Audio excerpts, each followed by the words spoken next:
Good morning friends. आज हम लोग पढ़ने चल रहे हैं हीमोफीलिया के बारे में।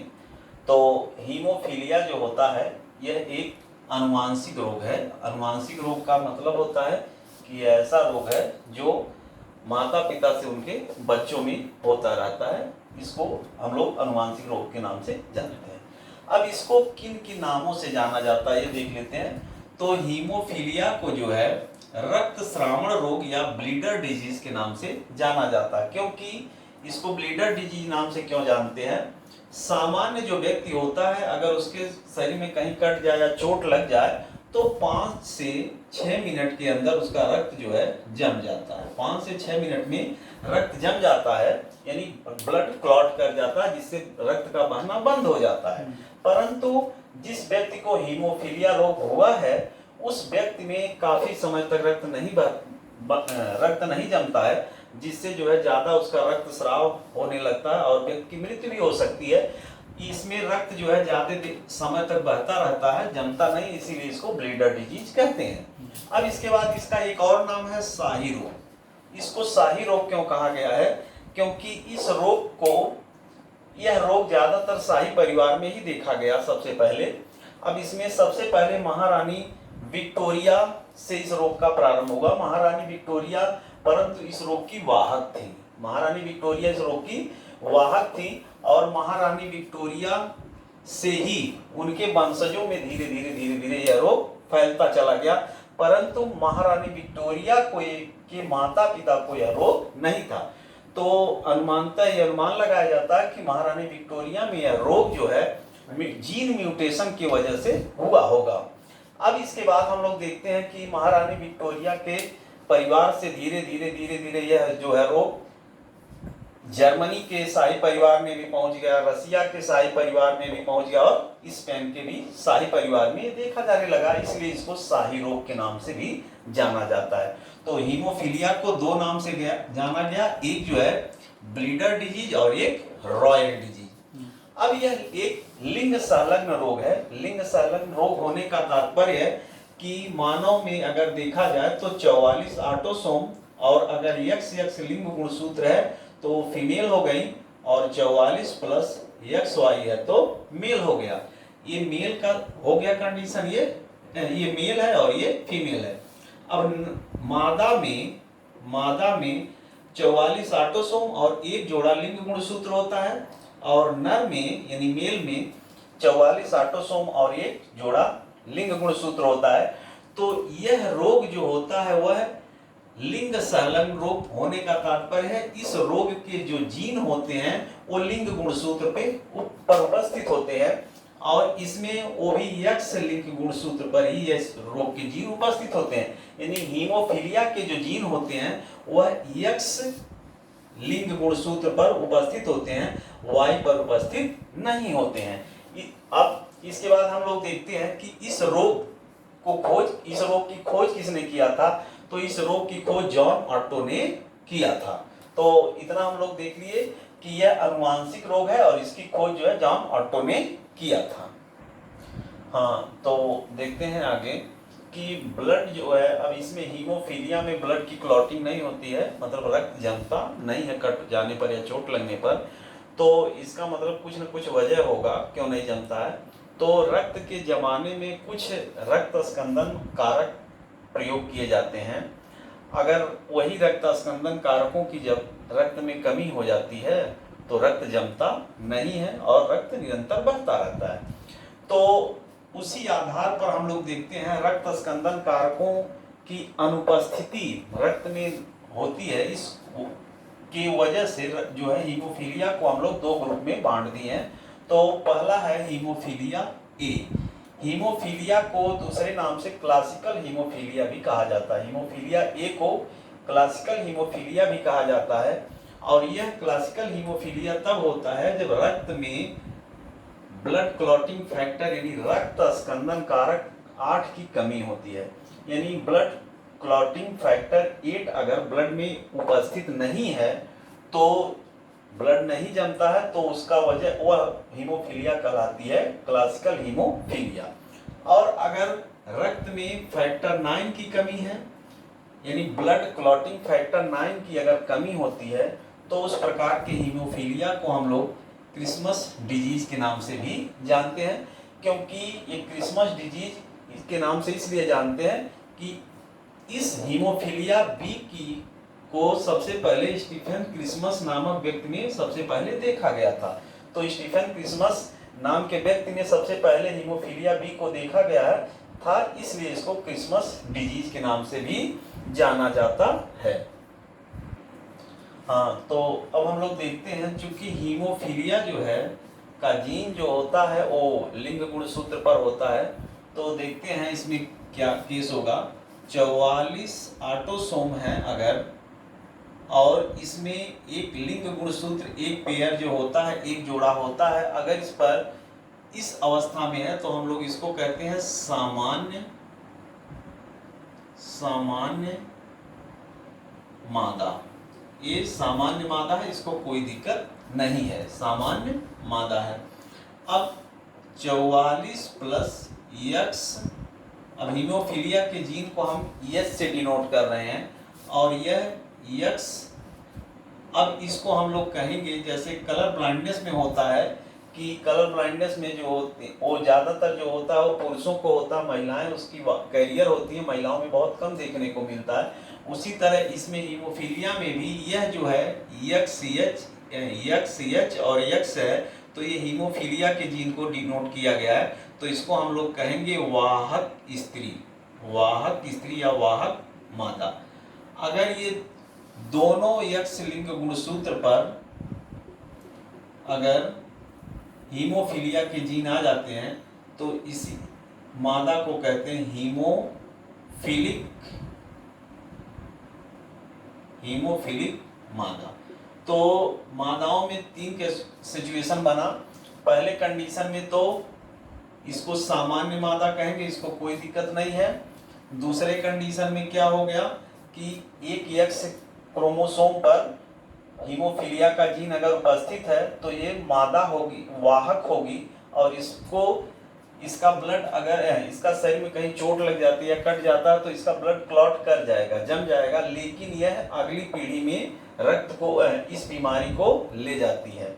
अब ये तीसरे कंडीशन में देखते हैं 44 प्लस, ये तो ऑटोसोम्स हैं सब, और ये एक्स एच और एक्स एच हीमोफीलिया दोनों एक्स क्रोमोसोम पर अगर उपस्थित लिंग दोनों एक्स लिंग गुणसूत्र पर हीमोफीलिया के जीन आ जाते हैं तो यह मादा हीमोफिलिक होती है। तो इसमें हम लोग ये क्लियर कर चुके कि हीमोफीलिया में भी जैसे रक्त कलर ब्लाइंडनेस में मादा जो होती है कैरियर होती है या वाहक होती है, उसी तरह हीमोफीलिया में भी मादा ही जो है कैरियर होती है। और इसी वजह से इसमें जो है ज़्यादा पुरुषों की तुलना में देखा जाए स्त्रियों में हीमोफीलिया रोग जो होता है वो कम होता है। अब पुरुषों में देखा जाए तो पुरुषों में चूंकि एक ही लिंग गुण यक्स लिंग गुण सूत्र होता है 44 प्लस यक्स वाई। अब ये है सामान्य नर, ये है सामान्य नर। अब ये सामान्य नर है, इसको कोई दिक्कत नहीं है। अब ये 44 autosome plus X H Y अगर हो गया तो ये यहाँ पर कैरियर नहीं होगा, क्योंकि इसके पास एक ही जो है यक्स लिंग क्रोमोसोम यक्स है, इसलिए यह जो होता है यह जो है हीमोफिलिक हो जाता है, हीमोफिलिक नर। तो ये हीमोफिलिक नर हो गया। अब मेल में यानी नर में कैरियर नहीं होता है, सिर्फ मादाएं इसकी कैरियर होती हैं। तो इस रोग को देखा जाए अगर ओवरऑल तो यह रोग पुरुषों में ज़्यादा होता है महिलाओं की तुलना में, या ऐसे कह सकते हैं महिलाओं में यह रोग कम होता है पुरुषों की तुलना में। अब हम लोग देखते हैं कि इस रोग की वंशागति कैसे होती है। इस रोग की वंशागति मतलब हीमोफीलिया रोग एक पीढ़ी से दूसरे पीढ़ी में कैसे जाता है, इसका हम लोग स्टडी करते हैं या इसको पढ़ते हैं।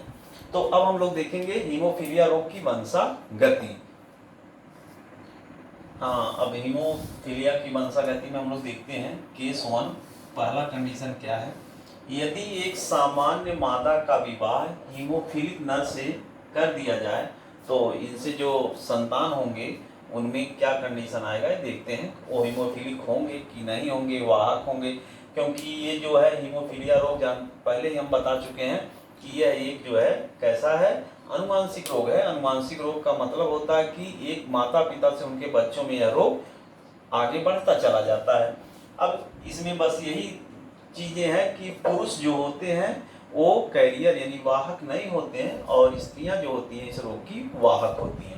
अब देखा जाए सामान्य मादा है, इसको कोई दिक्कत नहीं है, तो इसके दोनों लिंग गुणसूत्र, चूंकि ये लिंग गुणसूत्र से होने वाला रोग है इसलिए हम सीधे लिंग गुणसूत्र को बना रहे हैं। अब ये XX ये मादा हो गई और XY ये जो है हीमोफिलिक नर हो गया, क्योंकि इसके X क्रोमोसोम पर हीमोफीलिया के जीन उपस्थित हैं और यहाँ पर X क्रोमोसोम पर हीमोफीलिया का जीन नहीं है, तो इसीलिए हीमोफिलिक नर हो गया और ये सामान्य मादा हो गई। अब दोनों का अगर विवाह हुआ तो दोनों के बीच हम क्रॉस कराते हैं, तो इससे जो गैमीट बनेगा वो X और X होगा और ये जो है XH और ये Y होगा। अब दोनों के बीच क्रॉस होगा तो देखिए क्या होता है, XX XH X फिर XY फिर XH X और फिर XY। अब इसमें देखा जाए तो ये जो है XY मतलब ये पुत्र होंगे और ये भी पुत्र होगा, लेकिन इन दोनों पुत्रों में कोई दिक्कत नहीं है, यहाँ हीमोफीलिया का कहीं भी जीन मौजूद नहीं है, इसका मतलब ये सामान्य हो गए, सामान्य पुत्र यानी नॉर्मल सन हो गया और ये भी हो गया सामान्य पुत्र, ये भी सामान्य पुत्र हो गया, इसको भी कोई दिक्कत नहीं। अब इसमें जो ये डॉटर यानी जो दो पुत्रियां हुई हैं, ये जो है चूंकि इनके एक X क्रोमोसोम पर हीमोफीलिया का जीन है और यहाँ भी एक ही X क्रोमोसोम पर हीमोफीलिया का जीन है, तो ये हो जाएगी वाहक पुत्री और ये भी होगी वाहक पुत्री। ये दोनों पुत्रियां वाहक होंगी, दोनों पुत्र सामान्य होंगे, मतलब दोनों बच्चों में कोई दिक्कत नहीं है और दोनों पुत्रियों में भी कोई दिक्कत नहीं, लेकिन इस वाहक का कार्य करेंगी, कैरियर काम करेंगी। इनका अगर शरीर में कहीं चोट लग जाती है तो कटेगा, जो अगर ब्लड निकल रहा है खून निकल रहा है तो क्लॉट कर जाएगा, जम जाएगा, क्योंकि इनमें यह रोग प्रभावी नहीं होगा, बशर्ते ये जो है आगे पीढ़ी में इस रोग को ले जाएंगी। तो अगर इसका रिजल्ट हम लोग देखते हैं, इसका हम लोग रिजल्ट देखते हैं, तो रिजल्ट में देखते हैं अगर दोनों पुत्रियों को 100% मान लिया जाए और दोनों पुत्रों को 100% मान लिया जाए, तो देखते हैं कि ये दोनों को अगर 100% पुत्रों को 100% मानते हैं तो पुत्र दोनों क्या हैं, 100% पुत्र जो है सामान्य है, सामान्य पुत्र, यानी कोई दिक्कत नहीं है दोनों पुत्रों को, यानी 100% पुत्र सामान्य है।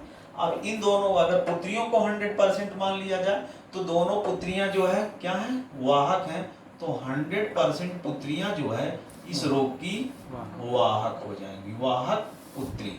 तो इसका रिजल्ट यही निकला कि अगर एक सामान्य मादा यानी नॉर्मल फीमेल है और हीमोफिलिक मेल से उसका विवाह कर दिया जाए तो उनसे जो संतान होंगे उनमें 100% पुत्र जो होंगे वो सामान्य होंगे, उनको कोई दिक्कत नहीं होगा, और 100% जो पुत्रियां होंगी वो इस रोग की वाहक होंगी, कैरियर होंगी। हाँ, तो केस सेकंड हम लोग स्टडी करते हैं अब कि यदि एक वाहक मादा यानी कैरियर फीमेल है उसका विवाह सामान्य नर से कर दिया जाए, यानी नर जो है वो नॉर्मल है, उसको कोई दिक्कत नहीं है, लेकिन मादा जो है वाहक है, कैरियर है, तो उनसे जो संतान होंगे उनमें क्या कंडीशन आएगा उसको देखते हैं। तो वाहक मादा है तो इसको हम लोग लिखेंगे XH X और सामान्य नर है तो XY हो जाएगा। अब ये दोनों के बीच विवाह हो गया, यानी इनको दोनों के बीच हम क्रॉस कराने चल रहे हैं, तो इससे जो गैमीट बनेगा वो XH X और इससे जो गैमीट बनेगा XY। अब दोनों के बीच क्रॉस कराते हैं तो देखें XH X X H Y X X और यहाँ एक्स वाई। अब यहाँ देखें, ये पुत्री होगी, डॉटर होगी, और ये पुत्री जो है वाहक होगी, कैरियर होगी, क्योंकि इसके एक एक्स क्रोमोसोम पर हीमोफीलिया का जीन है।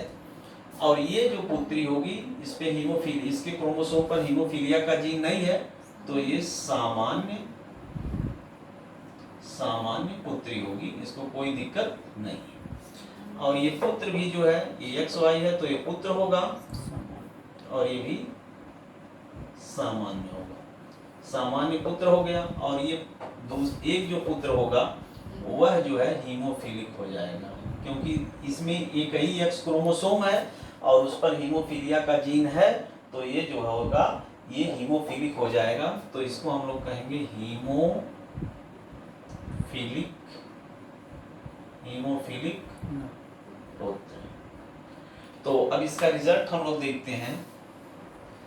रिजल्ट, अगर पुत्रियों को 100% मान लिया जाए और पुत्रों को भी 100% मान लिया जाए, तो पुत्री 100% मान लेते हैं, तो दो पुत्रियां हैं, दोनों पुत्रियों को अगर 100% माने तो एक पुत्री क्या हो गई 50%, यानी 50% जो पुत्री होगी वो क्या होगा, वाहक होगी, वाहक पुत्री। यानी 50% पुत्री क्या होंगी, वाहक, 50% पुत्री 50% सामान्य पुत्री होंगी, सामान्य पुत्री होंगी।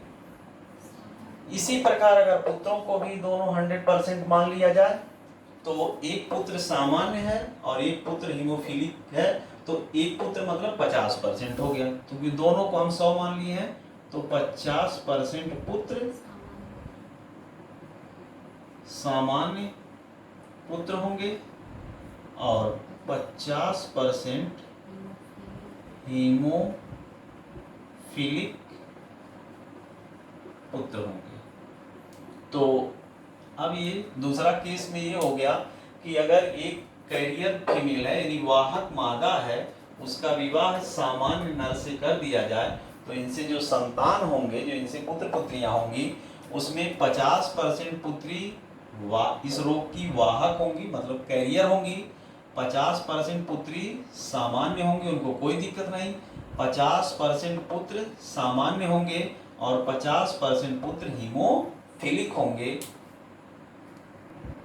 हाँ, तो अब हम लोग केस 3 स्टडी करने चल रहे हैं। अब देखते हैं तीसरा कंडीशन क्या है, कि यदि एक वाहक मादा का विवाह हीमोफिलिक नर से कर दिया जाए, तो उनसे जो संतान होंगे या उनसे बच्चे बच्चियां जो होंगे, उनमें क्या कैरेक्टर आएगा, क्या होंगे। तो देखो, अब अगर वाहक मादा है तो इसके एक एक्स क्रोमोसोम पर हीमोफीलिया का जीन होगा, एक पर नहीं होगा।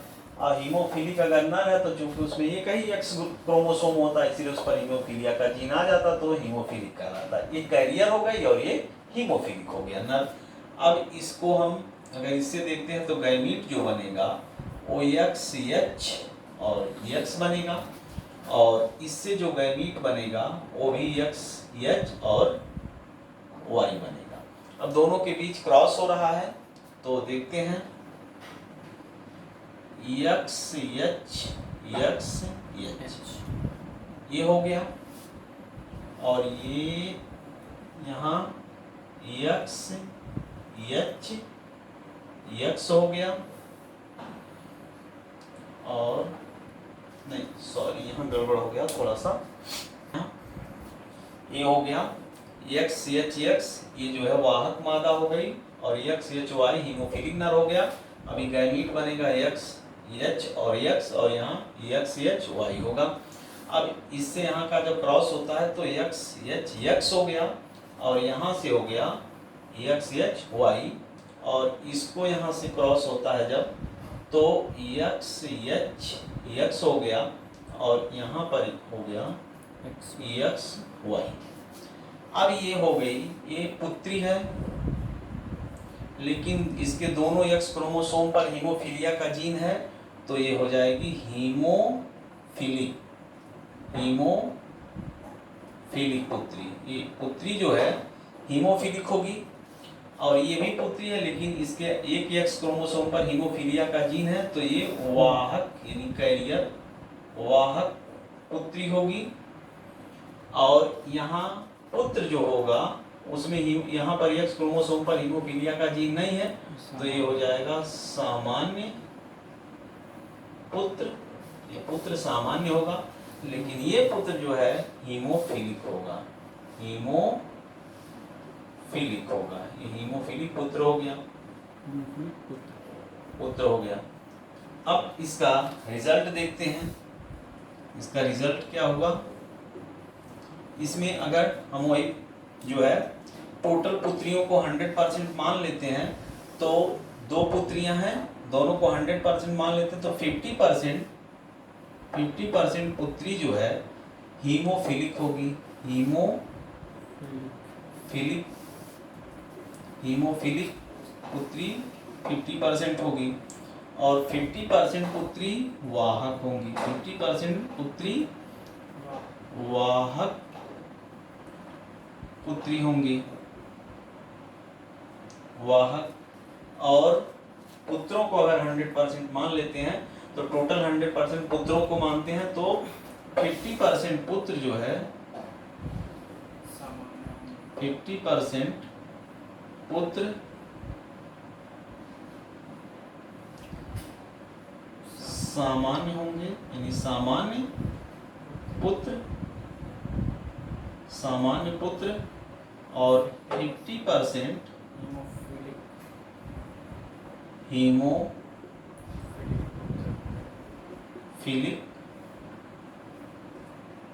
पुत्र। तो तीसरे कंडीशन में यही हुआ कि यदि एक वाहक मादा है उसका विवाह हीमोफिलिक नर से कर दिया जाए, तो इनसे जो संतान उत्पन्न होंगे तो उसमें 50% पुत्री हीमोफिलिक होंगी, 50% पुत्री वाहक होंगी मीन्स कैरियर होंगी, 50% पुत्र सामान्य होंगे और 50% पुत्र हीमोफिलिक होंगे। तो ये रहा हीमोफीलिया की वंशागति। अब इसके आगे हम लोग जो ये जेनेटिक डिसऑर्डर है, मतलब अनुवांशिक रोग है, इसको आगे हम लोग अगले लेक्चर में देखेंगे। अब इसमें बस इतना है।